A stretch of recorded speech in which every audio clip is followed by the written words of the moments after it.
Okay, Islanders fans, please bear with me. I know this video topic pisses you off. I know you're gonna go out there in the comments and say, no, Lou Lamoriello wouldn't do this because why? No, the Islanders are not gonna do this because of Zed. I get it. It's not going to happen, but the fact is, this is a conversation that has been circulating throughout the social circles on social media that I follow, and as a result, I thought it'd be appropriate to make a video about this and the Vancouver Canucks right here, so let's go over the Vancouver-New York Islanders trade talks and whether or not we could see ourselves a swap between Vancouver Canucks forward JT Miller, who has been on the trade block for the better part of, let's say, 2022, as well as Noah Dobson, right-handed defenseman, New York Islanders guy, and a potentially elite, borderline franchise maybe, right-handed defenseman heading into the next few years. Did I already say right-handed defenseman? I think I might have said that twice.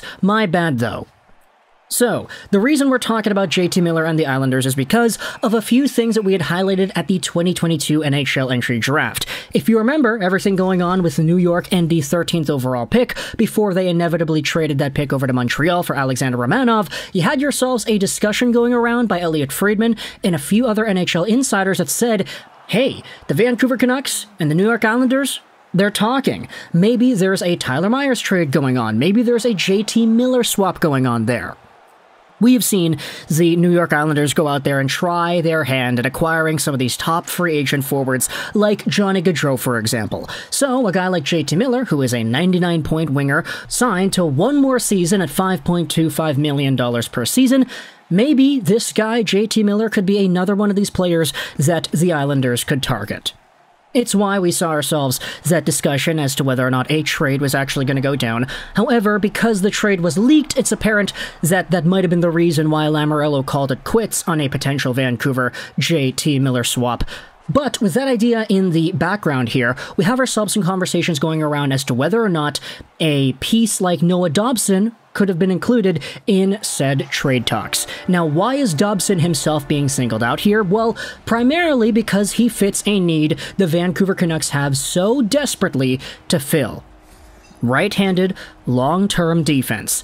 Noah Dobson, if you're unaware of the profile this guy possesses, he's 22 years old, 6'4", 194 as a right-handed defenseman, currently unsigned. Now, at the time of recording this audio, he does not have a contract. Maybe he will sign sometime soon. Maybe you have Lou Lamoriello just doing the good old Lou Lamoriello and actually having a contract work out with his player, but just not signing it yet because he wants to kind of bamboozle all the other NHL teams into thinking, oh, Lou Lamoriello has X amount of cap space. Psych, no, he doesn't. He actually has all these contracts lined up with other guys that he hasn't put pen to paper just yet because he's trying to debate everybody. Who really knows what's the situation, but as of right now, recording this audio, he has no contract for next season.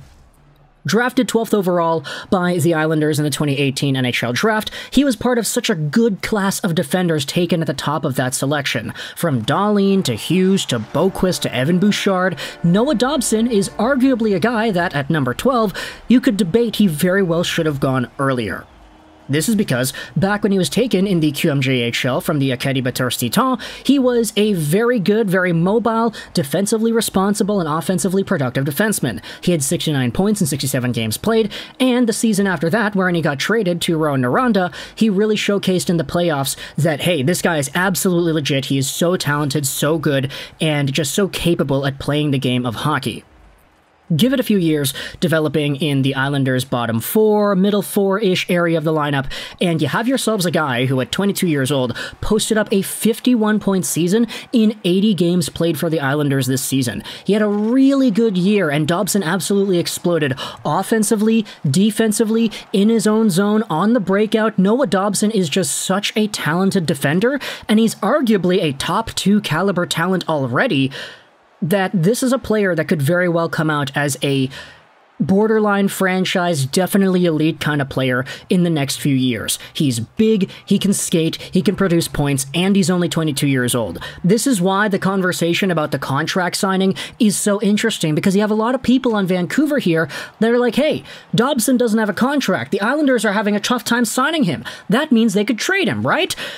And as I said, there might be a Lou Lamoriello bamboozling here or there, where it's like, yeah, no, he actually had a contract lined up for Dobson this entire time. He just didn't sign it because he's trying to fool everybody into thinking he has less cap space than he does. But we still have articles like this one coming up here on The Province, asking whether or not the Canucks Noah Dobson domino will finally fall on the NHL summer trade front. This article was published 4 days ago by Ben Kuzma, and it says this, that a young right shot blue liner, coveted by the Canucks in the build-up to the 2018 draft, could be back in play with JT Miller on the market. Now, this article by Kuzma opens up with the 2018 draft recap, going over his own mock draft, Kuzma's, that is. It talks about how Noah Dobson was a pretty good player and how the Islanders, who missed the playoffs by a whopping 17 points, propped up their 20th ranked offense, and they have Dobson as their guy that they inevitably took, which, again, brings us to Dobson and Miller and the Islanders. President of Hockey Operations Lou Lamoriello has $11 million in salary cap space, but the contract for RFA Dobson should be a big one. His 51-point output is Darlene territory, and the 21-year-old Buffalo Sabres standout will earn $5.8 and $7.2 million the next 2 seasons.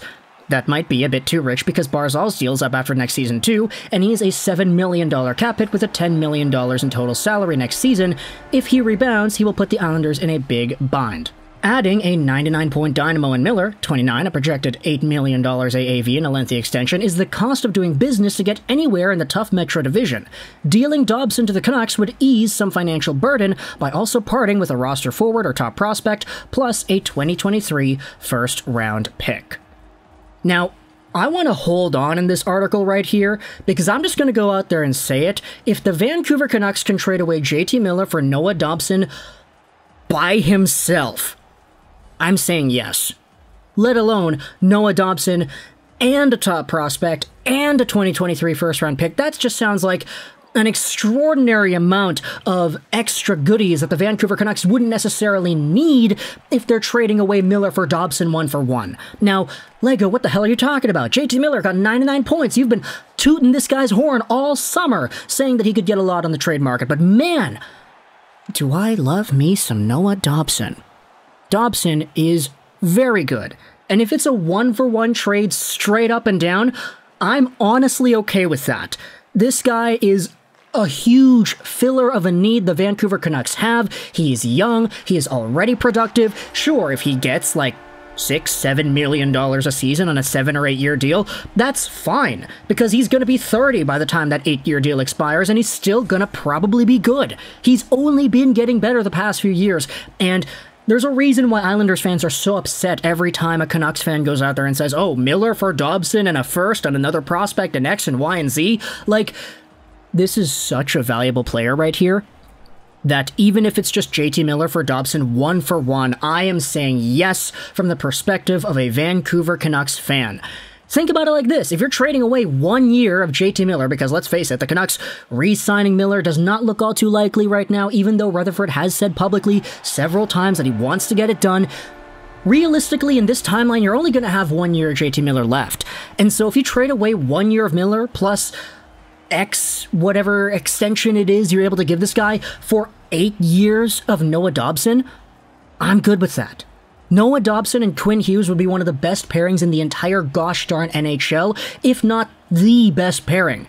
And you're still going to have all the other assets the Vancouver Canucks are trying to cultivate and grow into their roster in the next few years. Obviously, you have Rathbone there. Let's see what happens with Jet Wu. You have the forwards, Lekaramaki, Pud Coles, and Hoglander. They're all great. But man, Noah Dobson could be just one of the best U23 players that Canucks have on their roster, alongside of Quinn Hughes, who was also drafted in 2018, should he get acquired by Vancouver in a trade. I love Dobson. We made a video about him like a year ago talking about his absolutely crazy 21-22 and how he developed so much. It was incredible to see just the steps up that Dobson took in his game, which is why, even though this article is saying, hey, if it's Dobson, a first, and a prospect for Miller, I'd do it, I'm saying Dobson for Miller by himself. I'm good with that. This is also something that the Kuzma article says. Vancouver interest in Dobson dates back to the QMJHL days. In his draft year, he was second in league blue liner scoring. He had 69 points in 67 games, and he patterned his game after Seth Jones of the Columbus Blue Jackets, now with the Chicago Blackhawks, who wouldn't want a rear guard who skates that well, runs a power play, has a heavy shot, and two-way awareness. Now, I will say, Seth Jones used to actually be really good, so like if you're going to go out there and say that Seth Jones is the comparable, think about Seth Jones in the past, from his Nashville Predators early Columbus days, and not the Seth Jones that is getting $9 million unjustifiably speaking today. But either way, talk in the comments your thoughts about this idea over here. JT Miller for Noah Dobson. The article will be linked in the description if you want to go ahead and read it, but I hope you enjoyed this video either way. So that is Trolls 99, and bye.